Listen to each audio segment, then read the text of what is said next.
Good evening everyone.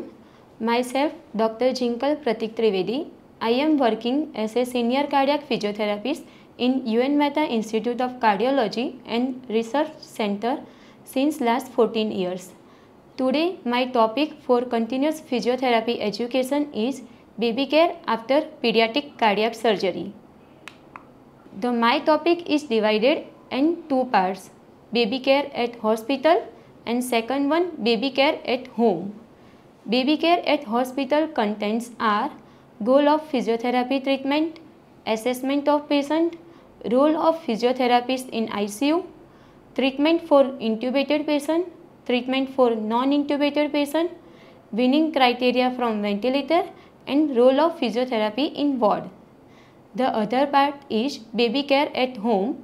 The contents are advice for discharged patient, wound care, lifting technique, burping and kangaroo care, activity and rest period, dental care, behavioral, vaccination and schooling. Before starting the physiotherapy role, we have to first understand about the congenital heart disease. Now, what is the congenital heart disease? Congenital heart disease are one of the most common forms of congenital malformation in the world. Incidence of congenital heart disease is rising steadily and recently reported about 12 to 14 per 1000 live births worldwide. Depending on the type and severity of the congenital heart disease, about half of these patients undergo either corrective or palliative surgery during their infancy. Many factors such as low birth weight, immaturity of many organs and genetic syndromes can affect the success of surgery in the young patients. Now we will understand what is the open heart surgery. Open heart surgery is when the surgeon uses a heart-lung bypass machine. An incision is made through the breastbone, that is the sternum, while the child is under general anesthesia, that is the child is asleep and pain-free. Tubes are used to reroute the blood through a special pump called a heart-lung bypass machine. Now we will understand what is the pediatric heart surgery. Pediatric heart surgery in children is done to repair the heart defects that present since birth.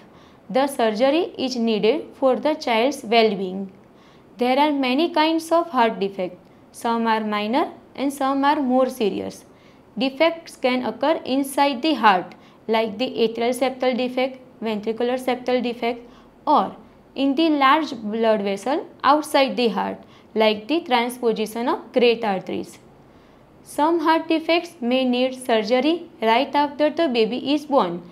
For example, TOF, that is the tetralogy of Fallot with tricuspid atresia, or obstructed infracardiac TAPVC, that is the total anomalous pulmonary venous return. In this patient, we have to do the emergency surgery. For the others, the child may be able to safely wait for weeks, months or years to have the surgery like the ventricular septal defect or the intracardiac repair surgery. So, one surgery may be enough to repair the heart defect, but sometimes a series of procedures is needed like the Blalock-Taussig shunt, bidirectional gland shunt and the Fontan. Now we will start the physiotherapy treatment. So the goal of physiotherapy treatment are to maintain the airway hygiene, to mobilize the secretion, to improve the oxygenation, to prevent the vein thrombosis, to prevent deformity, to make the patient able to do activity of daily living, to normalize the growth pattern of child and to achieve the normal milestone. So, the role of physiotherapy in ICU after the cardiac surgery. Later we will understand the role of physiotherapy in ward. First we will see the role of physiotherapy in ICU. In ICU, before starting the patient treatment, first assessment of the patient is necessary. So, in this we have to look for these points, that is the subjective details, respiratory system examination, auscultation, ventilatory settings, X-ray, arterial blood gas analysis, monitoring of patient, that is the vitals, and any special events. So first there is the subjective details. In subjective details we have to know about the patient name, age, sex, patient ID number, diagnosis, procedure and post-operative day. So we can plan out our treatment. Respiratory system examination. For there are 3 points, that is the rebreathration is present or not, chest movement is bilateral symmetrical or not, and the paradoxical breathing. In rebreathration, if the patient uses the accessory muscle for respiration, or if the patient has laryngomalacia or tracheomalacia, then there are chances of chest introing. In chest movement, whether the patient has symmetrical chest movement or asymmetrical. In paradoxical breathing, if the patient has unilateral diaphragm palsy, then there is a chances of paradoxical breathing. In auscultation, before starting the treatment, on auscultation we have to auscultate all the bronchopulmonary segment of the lung, whether the bilateral air entry is present or absent, or it is reduced or not. For the any abnormal sound like the crepitation or wheezing, craps mostly feel during inspiration and wheezing is also present during the expiration. Or if the patient has stridor present or not. Stridor normally present when the patient is extubated. After extubation, patient has the harsh noisy sound, it is called the stridor. For stridor, we have to nebulize the patient with the steroids. In ventilatory settings, we have to see the normal value. We are normally setting the FiO2, that is the fraction of oxygenation, it is 50%. For tidal volume, it is around 8 ml per kg. So if the patient weight is 3 kg, so we have to set the tidal volume at the around 24 ml. For respiratory rate, for neonates baby, it is around 35 to 40 per minute. So for infants, it is around 30 per minute, and for toddler group, it is around 25 per minute. For peak pressure, that is maximum inspiratory pressure, is normally 15 to 20. So if the patient has high airway pressure, so we have to look for the suctioning and chest physiotherapy. Then IE ratio, inspiratory expiratory ratio, that we will normally set it is 1:2.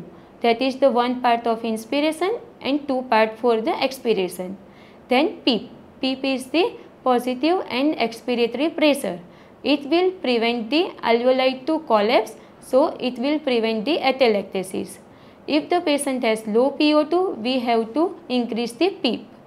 Then the time for inspiration. For neonates baby, the time for inspiration is 0.40 to 0.50. For infants, it is 0.65, and for toddler group, it is around 1.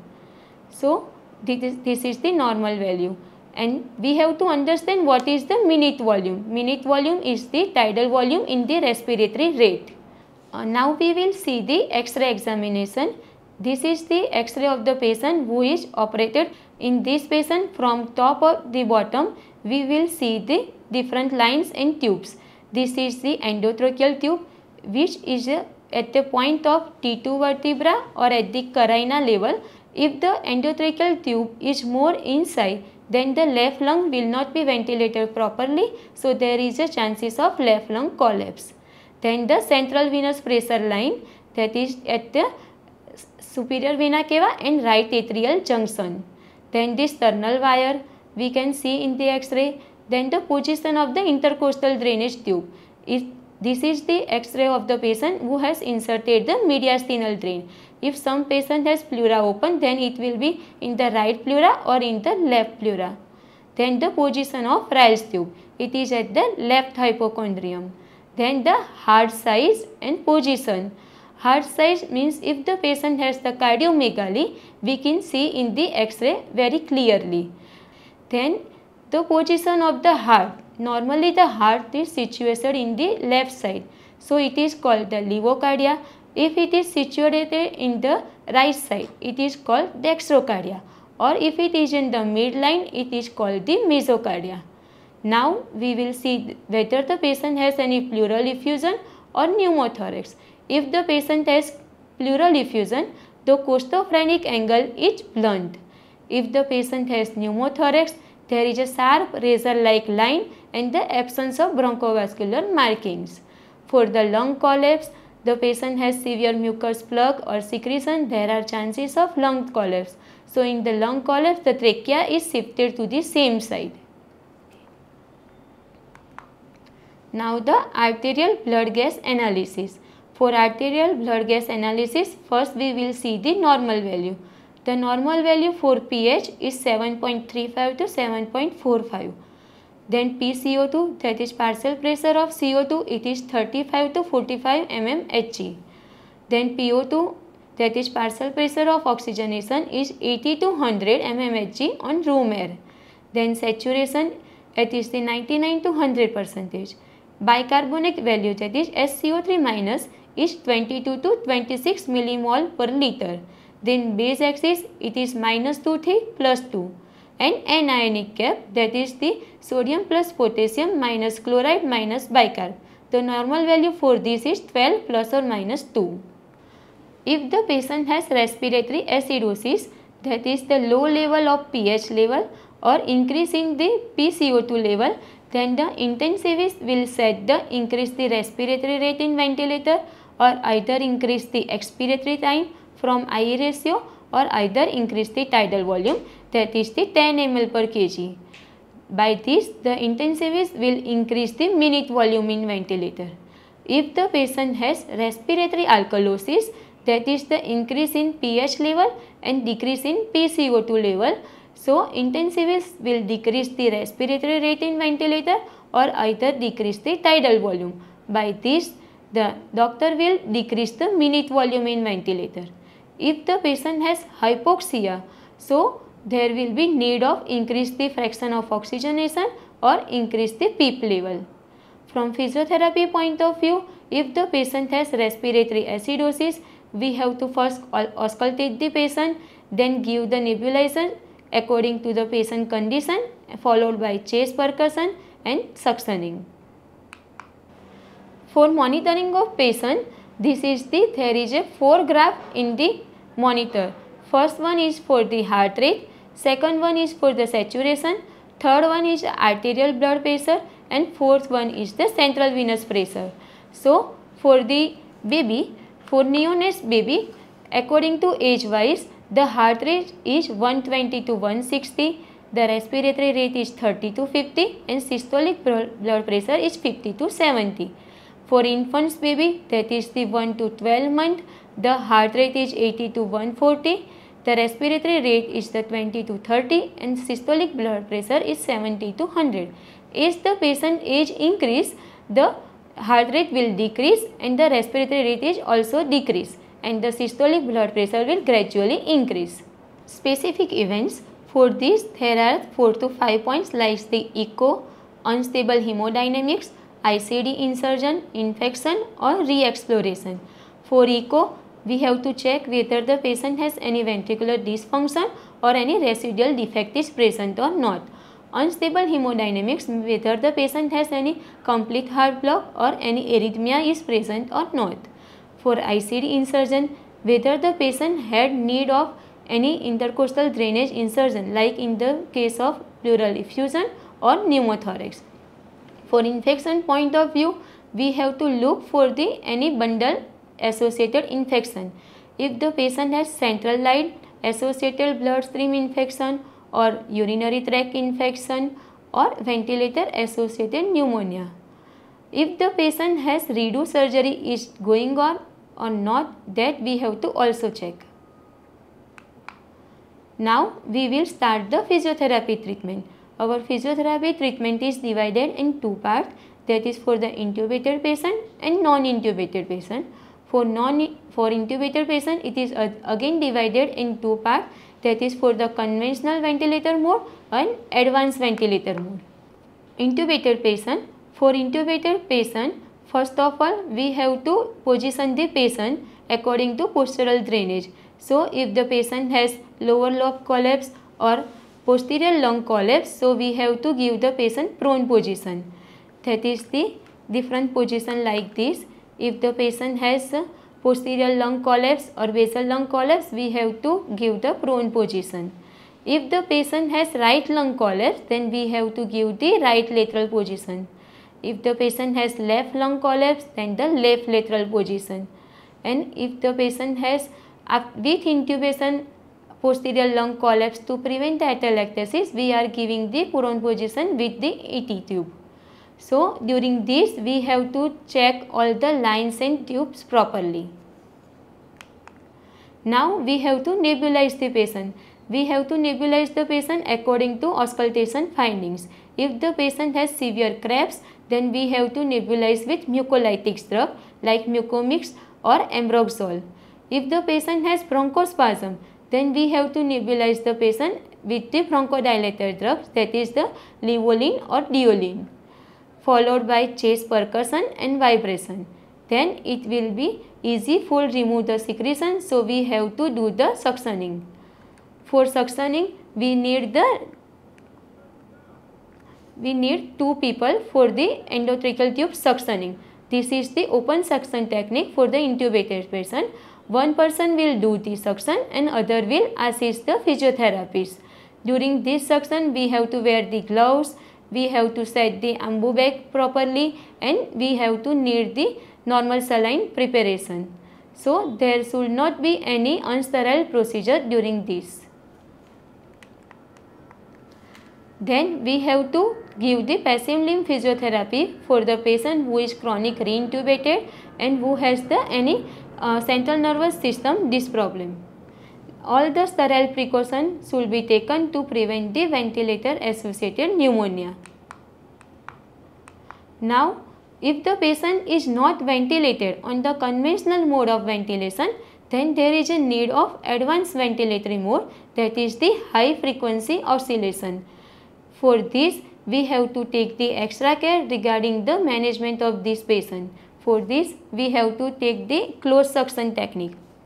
So, this is the suction tubing, this is the thumb valve or suction port, then the catheter sleeve, then the saline port, and there is the black catheter tip seen in the window for the insertion of normal saline. From this, we can also see the secretion is present or not in the tube. This is the ventilator port, and that is the catheter with color strips and numbers. This is the 2 parts. One portion is for the suction port.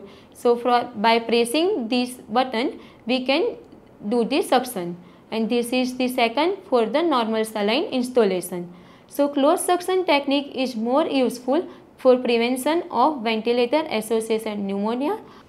Then there will be need of sedation. So before suction, patients should be sedated properly, and pre and post suction hyperoxygen should be given. During the procedure, strictly monitoring is required. Now we will see the weaning criteria from ventilator. For this, the central nervous system examination should be done. In central nervous system examination, we have to see whether the patient is conscious or disoriented. For this, the neonate baby, we have to just tap over the patient heel whether the patient is crying or not. For elderly patient, we have to just command the patient that lift your right leg or lift the right arm. For hemodynamics point of view, during the weaning, whether the patient has any arrhythmia present or not, or there is any premature ventricular contraction present or not. In arterial blood gas analysis, during weaning, the pH will be normal level, and the normal partial pressure of CO2 should be at least minimum of less than of 50 mm of Hg, and partial pressure of oxygen should be more than 100 mm of Hg. For investigation, if the patient has low platelet count, we have to look for the endotracheal bleeding is present or not. Now, the treatment for the non-intubated patient. For non-intubated patient, after extubation, we have to elevate the head and elevation, that is around 30 to 45 degree, followed by nebulization according to auscultation, then chest percussion and vibration, and if there is a requirement of suction, we have to do the nasopharynx suction. If the patient is elderly and if it is able to do the coughing, so we have to teach him coughing and huffing technique with wound splitting. So this is the wound splitting. In this, the patient is supported the median sternotomy incision. Okay. Then there is possible if the patient to mobilize at the bedside. So there is a chair sitting at the bedside or there is a ambulation in the bedside should be performed. If the patient is above the 5 years, he can do the spirometry. Spirometry will improve the functional vital capacity of the patient. For the patient who are not able to do this spirometer, who are in the age group between 2 to 5 years, some different exercises are present for this patient. That is the breathing games. So for the inspiratory exercise, there is an incentive spirometer, then there is a smelling the flower or inspiratory toys.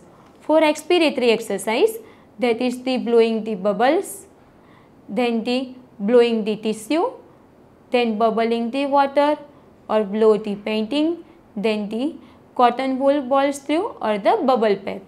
Now we will understand the role of physiotherapy in the ward. This is the nebulization, chest PT and suctioning if required, then it should be performed.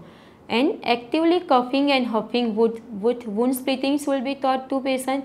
Then spirometry, ambulation in the corridor is started in the ward, stair climbing after 6th or 7th POD, then play activity in the play area. It will help in reaching the normal milestone of the patient. Encourage the children to do the arm and leg exercise 3 to 4 times per day. Then the breathing exercise, that is the deep breathing exercise, at least 10 deep breath every hourly. Then coughing, sit out of the bed and change the position in the bed, that is the chair sitting, at least 3 to 4 times in a day. Then walk in the corridor 3 to 5 times in a day. Then gradually increase the walk distance and speed. Now the advice for the discharged patient. We have to advise the patient relative about the wound care, general mobility exercise and incentive spirometry. Incentive spirometry, they have to perform at least 3 months at the home. Then the diet advice, this is for the specific for the valvular surgery. The patient who has undergone the valvular surgery, they have to avoid green leafy vegetables. Now the discharge advice for the specific surgery. If the patient is operated for the Blalock Torsington, that is the BT, they have to avoid dehydration. So if the patient has persistent vomiting and diarrhea, they have to consult the nearby hospital. For bidirectional Glenson, the head and elevation of 45 degrees should be maintained to prevent the upper limb edema. It will improve the gland flow. For the Fontan surgery, calf muscle strengthening should be performed at home and then the upper limb and lower limb elevation to improve the gland flow. Now our the second part, that is the advice for parents and caretaker after the cardiac surgery, that is the baby care at home. For this is the wound care advice. For this, the child may take a shower or sponge bath. Baby should dry thoroughly and kept warm after the bath. In fact, if the baby is not bathed regularly, your baby's skin will get covered with the bad bacteria, which actually can cause serious infection, including the infection in the heart. Avoid the hot water bath. Do not soak, that is the swimming or bathing for 3 to 4 weeks after the surgery. Do not put creams or ointments on child's wound without the consult of your doctor. Now we will see the lifting technique. In infants and small children need to be lifted by scooping technique, that is the supporting the neck and shoulder and lifting under the buttocks. The baby should never be lifted from the axilla level. It will cause damage their sternal incision. So continue to lift this way for 4 weeks after the surgery to avoid stress on the incision. Child should avoid lifting, pushing or pulling anything heavier than 10 pounds, that is the 4.5 kg for 6 weeks after the surgery. These include moving the lawn or walking the dog. Now the kangaroo care. Kangaroo care, it is natural, effective and low cost intervention. It gives benefits like psychological and behavioral points. It will also reduce the pain for the patient. It is less stressful and it will improve the self-efficacy in the parents. Burping. Burp your baby in a supported sitting position or by holding their chest against your own. This will be followed after every breastfeeding. Now the activity. If surgery involves an incision over the breastbone, it will heal best if not bump or injured in any way. Do not allow the use of riding or climbing the toys for at least 4 to 6 weeks. These include the use of bicycle, tricycle, swings, playground and scooting the toys. Check with your surgeon before allowing child to take part in the sports and gym class. Now the rest periods. A balance of both activity and rest period is important when recovering from the cardiac surgery. Some children may decrease their activities on their own, but others need more supervision and reminders to take it easy for a while. Encourage naps to promote the healing. Now the dental care. Children with heart problems may be more likely to get endocarditis after routine dental care or some types of surgery. This can occur when the bacteria that are normally found in the mouth enter the bloodstream and travel to the heart. So risk of endocarditis is reduced with good dental care. Brush their teeth at least twice a day. Clean infants' teeth with washcloth wrapped around your finger. No dental procedures will be done for 6 weeks after the surgery. Now the behavior. Child may be moody or irritable after the surgery or hospital stays. So toddlers and preschool may go back to early behavior changes in their area such as toilet training and independence, and may have more separation anxiety for a while. So they should regain this skill after some time. Toddlers and preschool may have nightmares for a short time. Reassure and comfort them to help them to go back to school. Vaccination. Normal vaccination can be given to the patient. However, if the surgery has been done, then it should be advisable to wait for 6 weeks after the surgery to resume the vaccination schedule. Physical activity. Most infants and children find their level of comfort regarding the physical activity. So infants do not need to stop when they walk, run around or play. In older children, combative sports physical therapy, that is the physical training, gym, swimming and karate should not be allowed. If it should be given, then speaking with your cardiologist concerned. In general, low level of regular exercise is both useful and beneficial for most children after the heart surgery, include complex single ventricle surgery as per the recent published literature. Schooling. All infants and children are encouraged to attend the school unless they have in addition special needs. Then they need to attend special school which address their other needs. Some schools may ask for a fitness certificate from the doctor, so your cardiologist will be happy to give you the one. It is important that the school authorities are aware that your child has had any heart surgery, and this information should not be withheld from the school authorities. So, if after discharge patient has any emergency condition, so which are the points when the parents can call the cardiac surgeon? So, if the patient has any pain that is not relieved with the prescribed medicine, if the patient has repeated vomiting or diarrhea, not urinating at least last 8 hours, breathing faster or harder, patient has poor appetite, patient has unusual cough, pale or bluish discoloration of skin, tongue and mucous membrane, temperature is more than 101 degree for the last persistent 3 days, if the patient has increased swelling, redness or warmth at the incision or area around it, if the patient has drainage from the incision side, or if the incision is not healing properly. So, in this point, the parents can call the cardiac surgeon. My references are these. And thank you. Thank you for all my faculty members for giving me such a great opportunity. Thank you.